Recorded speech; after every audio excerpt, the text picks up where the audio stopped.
घडामोडी Rane बंधूंमध्ये Twitter war सुरू आहे। मंत्री नितेश राणे आणि आमदार निलेश राणे यांच्यात ट्विटर वॉर सुरू असल्याचं पाहायला मिळतंय। मित्र पक्षाच्या पदाधिकाऱ्याला धमकावणं बरोबर नाही असं नितेश राणेंनी म्हटलंय। आपण महायुतीचे घटक आहोत याची नोंद घ्याल असं नितेश राणेंनी म्हटलंय। सिंधुदुर्ग जिल्हा उपाध्यक्ष रणजित देसाई यांना निलेश राणे यांनी धमकावण्याचे मेसेज केले। नितेश राणेंच्या पोस्टला आमदार निलेश राणे काय प्रत्युत्तर देणार याकडे लक्ष असेल।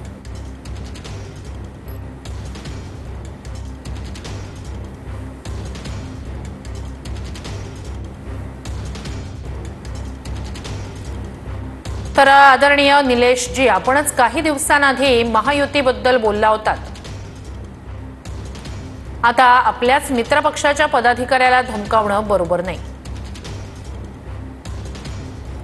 शेवटी आपण महायुतीचे घटक आहोत, आपण नोंद घ्याल अशी अपेक्षा करतो।